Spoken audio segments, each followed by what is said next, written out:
News Radio 840 WHAS. Good Sunday morning. Bob Sokoler, the Louisville Real Estate Show, here with you till the top of the hour. Thank you for joining us on this. I guess this is the last Sunday of January already. That's unbelievable. And with us for the show, answering your questions, we've got Lee Harris. She is legal counsel over at Limestone Title and Escrow. They do a great job of closing your loan, and you can pick the closing attorney that you want. And don't forget to taste some of their cookies when you go there. You can reach Lee at 649-7964. That's her direct cell. That's also available for agents listening to us who need some legal help. Lee is there for you, and she's a great source of information. Also here, Randy Rocky, who's with Swan Financial.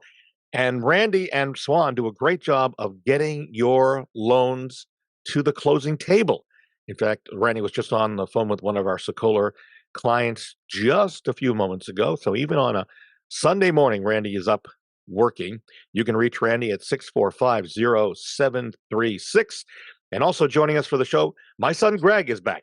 You can't reach him by phone because he works for us, me. And he does our marketing, photography, and he does a great job. I'm very proud of my son.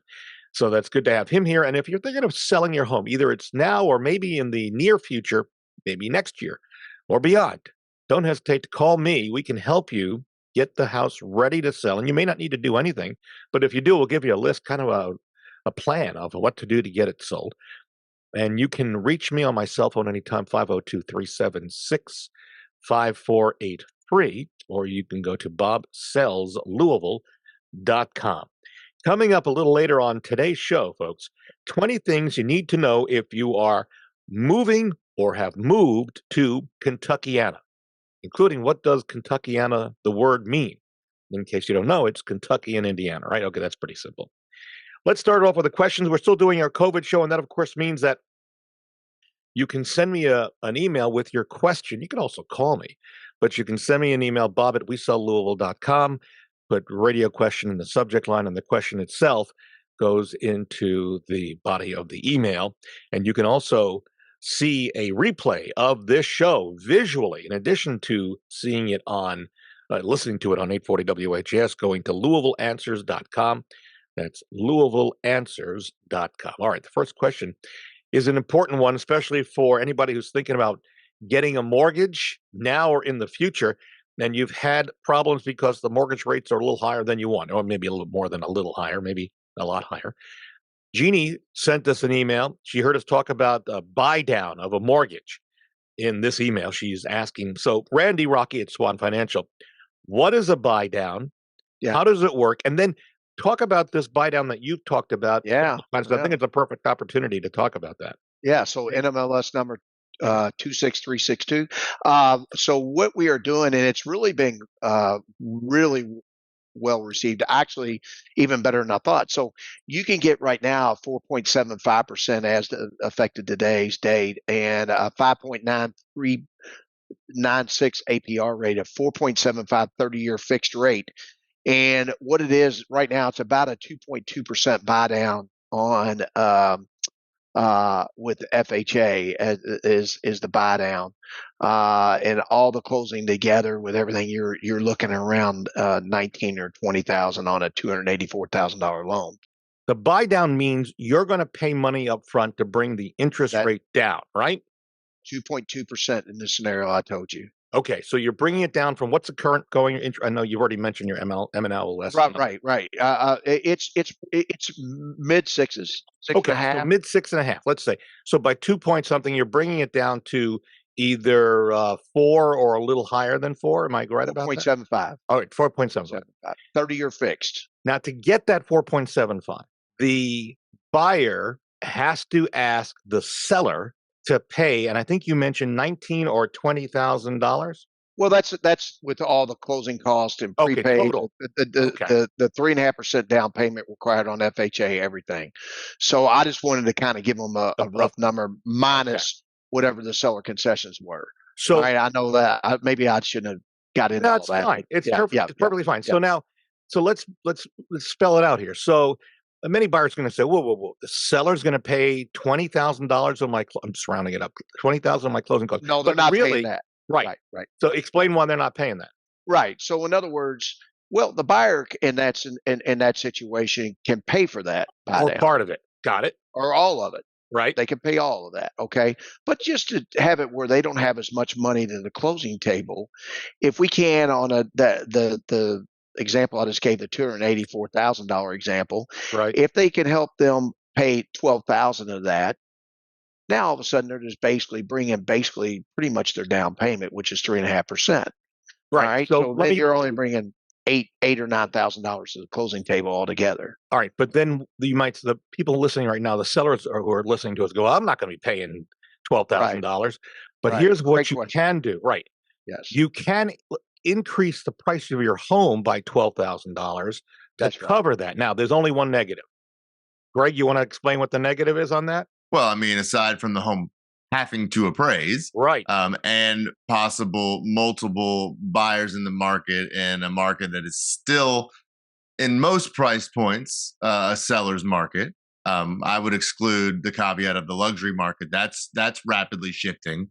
But it's a great product out there. There's two things of understanding that. All right, we could do an appraisal gap. All right, so what you're doing and what we have had a tremendous amount of success with in that scenario. Let's look at a 284,000.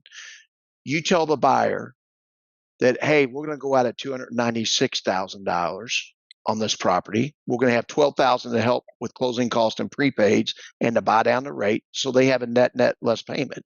If the appraisal comes in at 284 or anything in between that, then what we can do is we can shift that off of the seller, and very simply, then the buyer's either got to bring more money to the closing table to get the lower rate, or they have a little higher rate and a little higher payment. And Well, I do, and it's a great conversation to have. it is. We'll follow up on this, but let's keep going because it's only a half-hour show, folks. Yeah. Back over to Lee Harris over at Limestone. Benjamin sent us an email, and that's going to my bob@wesellouisville.com account. He has an interesting problem. His mom is 72 years old and wants to remarry. The new husband would move in with her.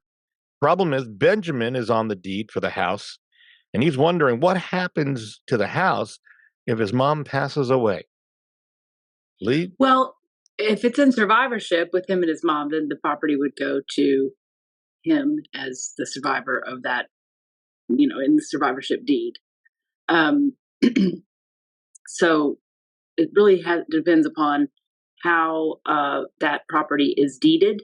And the first thing he needs to do is pull up his deed and see whether or not it's in survivorship. So that part would um, Determine what happens.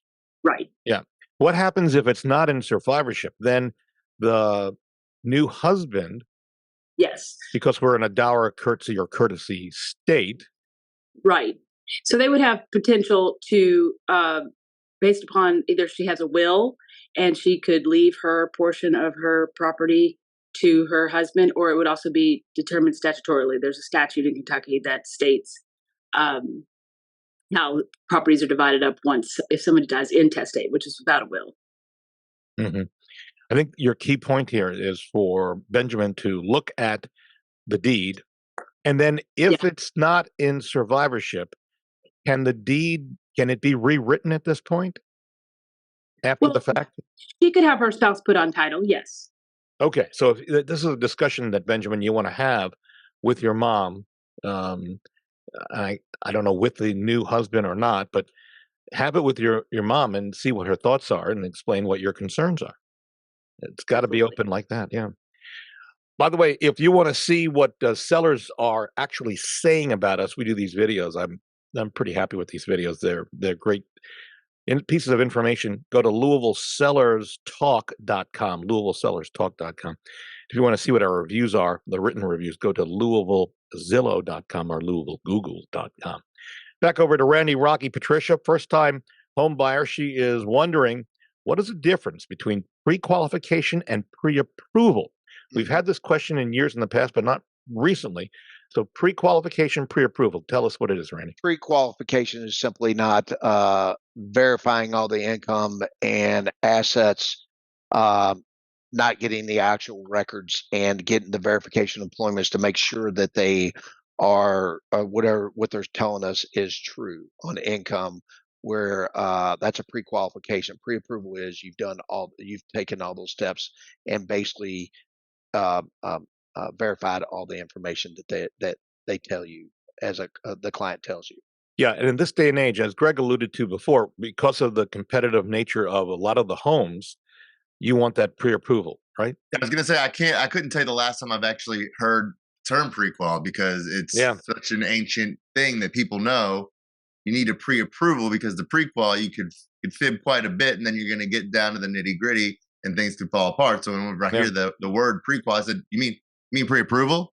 Are you pre-approved or are you pre-qualified? Right. Because this is a big difference in this market. You definitely want to be pre-approved before you head out and make sure you make an offer. You better believe it. It's very true. Very true. All right. Back over to Lee before we take a break. Jim, one of our potential sellers who has neighbors whose tree came down on his deck. This is a true story. And I've seen the deck and I saw the tree down. It was crazy. And it wiped out the deck. And for close to a year, he has been fighting with his insurance company to pay on the deck. And I'm bringing this up because I think a lot of people have had problems getting insurance companies to pay off on damage, especially with the snow and rain and the weather we've had the past couple of weeks and this year, right? So Jim told me over the phone basically that the past year, every time he called the insurance company, they wanted more information on what was going on. Another insurance claim adjuster was assigned to the case. And now, good news, a couple of weeks ago from Jim, the insurance company finally got tired of hearing from Jim and paid off on the deck. The reason I'm saying this is because this goes back to that old adage, the squeaky wheel gets the grease, right? The insurance company apparently got tired of hearing from Jim and he gave up. At least that's what Jim thinks. So what are your thoughts about dealing with insurance companies, Lee? I'm sure you've had experience. What do you say? Is it the squeaky wheel in this case? Absolutely. Yes. Yeah. I think a lot of times, there's a sort of the take the first offer they give you because they're trying to lowball you at first, perhaps, and they expect a lot of people to take the first offer they give them and go on down the line. Mm-hmm. But those who hang in there, I can tell you from experience, my husband had a car wreck situation like that, and he hung in there, and he ultimately got something that was close to fair from the insurance carrier. But they do expect you to either go away or probably to take their first offer, which might be not necessarily fulfilling what you're entitled to. Is he okay, your hubby? Yes, he's fine. Thank you for asking. Just curious. But it does. Yes. You do bring up a good point. And, we see these commercials on TV about call me, the attorneys, but there is some validity in calling an attorney and having them represent you. So absolutely. We're going to take a break. When we come back, 20 of the things you need to know if you have moved or are planning to move to Kentuckiana, because we are heard around the world on iHeartRadio. A reminder with us continuing, Lee Harris. She is the head legal counsel over at Limestone Title and Escrow. They do a great job getting your home loan closed. You can reach Lee anytime, 649-7964. Also, Randy Rocky, Swan Financial. He's one of the head guys over there. They do a great job of getting you pre-approved. And as you heard earlier, they have this pretty impressive rate if you want to get in at a lower interest rate. His direct number 502-645-0736. My son Greg, who does our marketing, photography, so much more, is with us. And also thinking of selling, all you need to do is call me. I am here for you, free, no obligation. Analysis will come out. I will come out. We'll talk, come up with a plan. Call me on my cell phone, 502-376-5483, or go to bobsellslouisville.com. We're back in a moment on News Radio 840 WHAS. News Radio 840 WHAS, Bob Sokoler, the Louisville Real Estate Show, continuing to the top of the hour. Thank you, Barbara Corcoran. She's not only a friend, but a mentor. And the last time Greg and I were up in New York with her, I actually drove her around. Well, not actually, but it looked like we were driving her around. You'll see that commercial start airing again in the next couple of months. Continuing with us, Randy Rocky. He's the head, one of the head guys over at Swan Financial at 645-0736. Also, Lee Harris, legal counsel, Limestone Title and Escrow, 649-7964. My son Greg with marketing photography is with us. And also, if you're thinking about selling your home now or in the future or want to buy a home, please don't hesitate. Call me, free, no obligation analysis. We can help you. Call me at 376-5483 or go to bobsellslouisville.com. Have you moved here recently, or maybe you are planning on moving here if you're in other parts of the country? There's some things you need to know. Some of the day's information things you really are going to learn when you move here. For example, contrary to popular demand, the Derby is much longer than 2 minutes. Locals would still rather go to the Oaks than the Derby. It is pronounced Louisville, not Louisville. To Louisvillians, it's perfectly normal to put leaves, as in mint, into your cocktail. There's this thing called the hot brown, and you're going to want to eat it immediately when you move here. Yep, the mega cavern is a man-made inside cavern. It's a real thing. Underground zip lining is totally a real thing here in Kentucky. Sometimes zombies roam the streets here in Kentucky. Once a year, thousands of Louisvillians participate in the zombie attack, also known as a zombie walk. Despite its small town feel, Louisville is actually pretty big. High school allegiance is a big deal to folks here. Louisville is home to the Home Run. That's Louisville Slugger Museum, also the world's largest bat. You'll see there. It's a 6-story, 68,000-pound bat. The Louisville is only the strong survive in the Bambi Walk. You drink every bar, 24 bars. I'm glad you got a kick out of that. The best Christmas show in Louisville happens underneath the city. The best Kentucky Fried Chicken isn't at KFC. Sorry, KFC. Among the best chicken meat, it really is good. Royals, Joella's, and Chicken King. A bourbon bowl is not a dance. No one lives in the Louisville Palace. Spaghetti in Chile, yep, it's a thing here. The KFC Yum Center is not a food lover's paradise. Ghosts can't seem to quit this city. Many experts consider Waverly Hills Sanatorium to be haunted.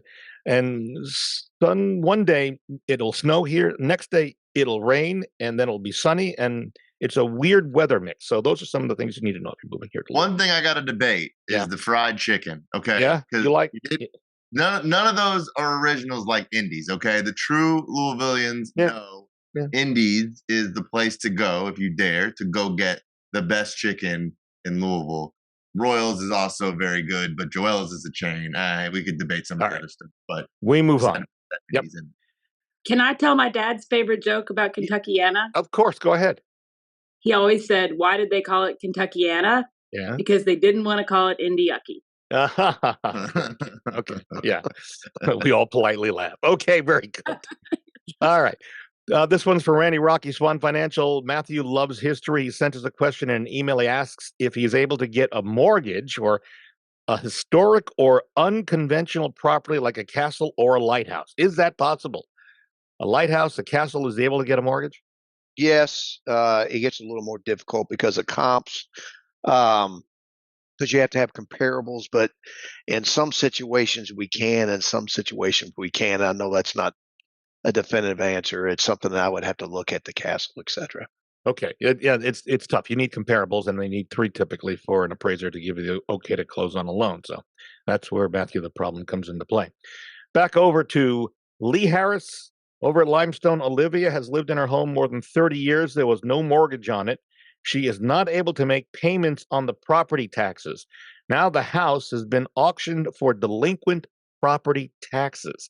The new owner sent over an eviction notice, and so Olivia is wondering, is there anything she can do at this point? Was there anything she should have done prior to the auction to help other people who are maybe behind on their taxes? This is a great question for anybody who might have some financial problems. Lee. Yes, there is something she should have done. And for any of you out there listening, when you get a notice from the court, when you get a notice from the person who has bought your taxes, because they go for sale every year and people can buy them as an investment. When you get that notice, do not put your head in the sand. Do not ignore it. Contact that attorney. Find out how much it is to pay it off. You have a right to pay it off. There's going to be some fees on there. It's going to be more than your original tax amount, of course. But to save your house and to keep those fees from accruing, you want to go ahead and try to work that out and get it paid off. If you can't for some reason, I mean, obviously you could call Randy or anyone else and say, I want to, see if I can, get a loan or try to refinance my house or get a mortgage since she didn't have one, to try to save your house versus letting it go to foreclosure. But if you do go to foreclosure and it doesn't reach 2/3 of the appraised amount, then you have a year to redeem your house. So whoever purchased that house, as long as they got, 6 months to redeem your house. 6 months. Oh, good. We have good. Okay. Yeah, a flag on the play over here. Yeah, got it. Good that we had it. Yeah. So then if you didn't bring 2/3 of the appraised value, you can try to get it back from that person who purchased it. After that, then unfortunately, you're going to lose your home and all your equity. So Lydia, that is a cautionary tale. She may have time if it was a 6-month moratorium. So, Lee, what is who clarifies or who does the appraisal? Do they have the bank get an appraisal done on it? It is the master commissioner who's selling it. They're called two disinterested housekeepers. Believe it or not, they're not called appraisers. But those two disinterested housekeepers are two people that they send out there to give a valuation of the property. Sounds like the name of a British TV show. No, it does. Yeah, and who does she call, Lee? Who would she call to find out where she stands on this property value? The Commissioner's office, yes. Okay. The Master Commissioner of Jefferson County. Got it. If it's in Jefferson County, obviously. Yes. Back over to Randy. Nicole currently owns a whole home, and in this email she asked if the mortgage company could have a problem if she was going to build an underground bunker on the property. So can you build something under the property? Does the bank have any say-so on whether you can do something or not? I don't know that question, that answer. I would say no, but I could be wrong on that. Lee, do you have any? I don't think unless there's something in your mortgage documents that says you cannot do that. Once you purchase the property, I think you have the right to do whatever you want. More insurance, right? Because if you're depending on what you're doing underneath your home, if you're altering the structure, might be a coverage issue, which might lead to a mortgage issue. If they remove the coverage on the home, and if you have a mortgage on it, probably more tied to the financial interests. And, if you're maintaining structural and stable sound and you're getting professional contractors to do it, I might say, I would check with the county to see if you need to pull a permit. Right. Well, you would probably definitely need to pull a permit because you're going to run electrical construction on your home. Yeah. Well, remember, this is minimum. This is not on your home. This is underground. Underneath your home. Underneath your home. Same thing. It's a basement. All right. Yeah, I'm just saying. Okay, so at least we know. So maybe not the mortgage company having any sort of issue with it, but I would definitely check with the county and permits and what needs to be done there. All right, I think this may be the final question for us. Sophie sent us an email with a question I've never had before in the, 7-8 years that we're doing the show. She says the window in her bedroom overlooks the condominium parking lot where she also parks her car.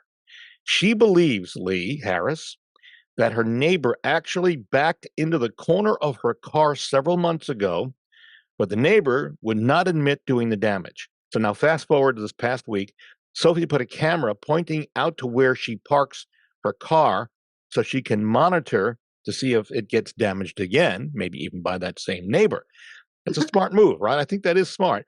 Sophie says, someone, and she believes it's the same neighbor, put cardboard on the outside of her window, blocking the view of the camera. Sophie is wondering, can that person do that? Can she remove the cardboard since it's attached to or blocking her own window? Thoughts on that, Lee? Kind of a wild one, huh? The cardboard's on Sophie's window? It's on Sophie's window because whoever did it saw that there was a camera pointed into the parking lot. Yeah, but how did they get it there? That's my... Well, she's on the main floor, so they probably walked up and just did it. I'm thinking like 7 stories. No. Absolutely. Sophie can remove the cardboard from her window. Yes, absolutely. Yeah. You should also... That is a new one. You should also probably be able to see who it is who put the cardboard up there. If you look back at the recording, the camera would be taking a picture of that.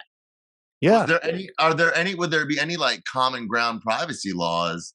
If it's because that's what I was thinking. Like if you're on the 7th floor and you're pointing down into a parking lot, you're probably not obstructing anybody's privacy. But if you're on the main level and maybe that camera angle might be picking up another window in the building, people's common spaces, might there be a privacy issue?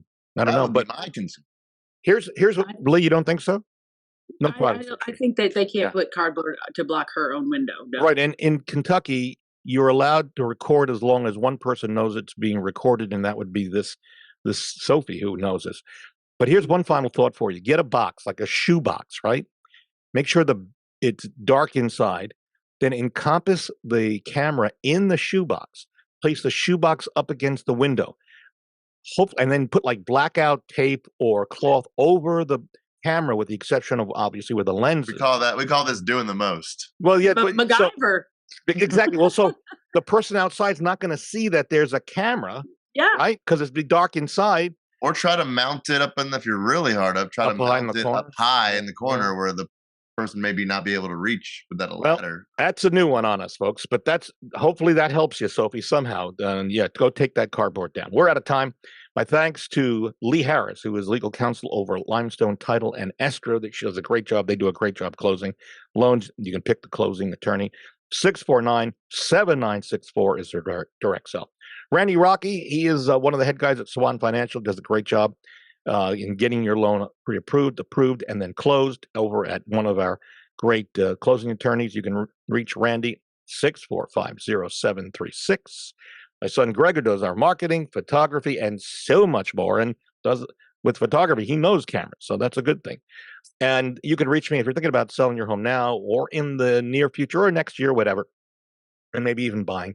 You can call me. I'll come out free, no obligation. We'll talk about the plan, and it'll give you an idea of what needs to be done, if anything, to get the home ready to go on the market and sold. You can reach me at 376-5483, or you can go to bobsellslouisville.com. And we have one more thing, by the way. If you've had your home on the market before and you have not had any offers and you're kind of discouraged, then go to this email address, or this website, actually, bobhasbuyers.com. Bobhasbuyers.com. Because I do. I've got thousands of buyers, and we can point them in your direction with a listing with us. We're out of time. See you next Sunday on News Radio 840 WHAS.